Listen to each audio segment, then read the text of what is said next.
I have a car that every JDM lover was waiting for, a car that was supposed to be built in Japan, but for some reason, the Japanese, they used some help from Germany. It sounds interesting, isn't it? It was kind of disappointing, but I came up with a name for it. The Supra. But why the Supra? Well, because this car has a BMW engine, BMW interior, BMW technology, and almost a BMW Z4 look. But Toyota has put some of their own parts and a little bit of their own design. And magically, even with a BMW engine under this hood, the car still sounded like a Toyota Supra, because it is the 2020 Toyota Supra.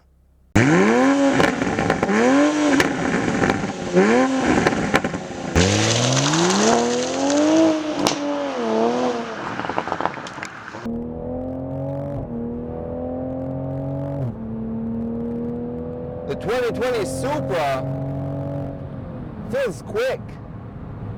It feels fast with a BMW engine under this hood. 3-liter twin-turbo 6-cylinder engine. Produces 335 horsepower, which I don't believe it, because it feels way faster than that. It's not a heavy car. It handles kind of good.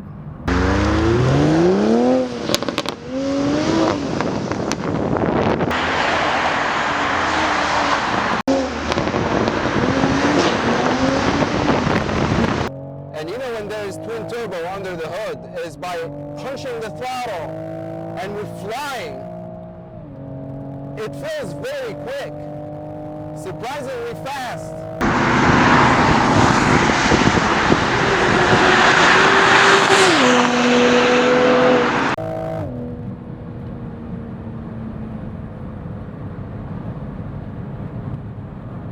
The amazing thing, they used a BMW engine, but you still hear the Toyota Supra sound, the exhaust sounds. Good for Toyota. At least they put their hands on something. The exhaust. Also, they say you can drift this car. Let's try.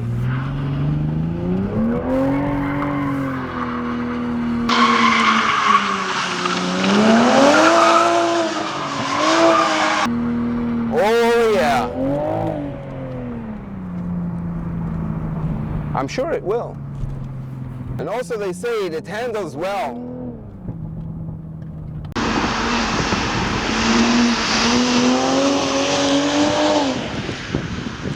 "45 miles an hour turn, surprisingly good. And you can hear burbles every time you downshift. The transmission, it's not too bad. At the end, it's also BMW transmission.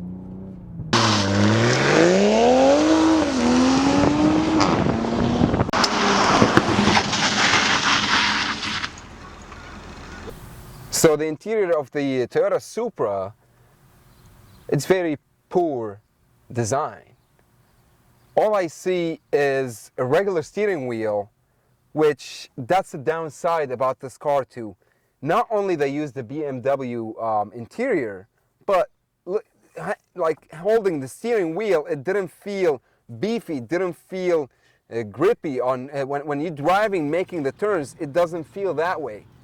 And everything else, as I mentioned, is a BMW interior. The command system, the climate control, the door switches, the center console, the shifter also, and the transmission is a BMW. And we don't have a storage. We only got 2 cup holders and a small glove box. But overall, it's a nice car. It's not the best interior out there for 2020, especially for 2020 Supra. They could have done better job. The only thing I see has some value in the interior It's the carbon fiber center console. Sorry, Supra, that's the only thing I liked about the interior. I wish they have put more carbon fiber to make you feel sitting in a sport car. But that's what they gave you. And not only that, they gave you JBL sound system speakers.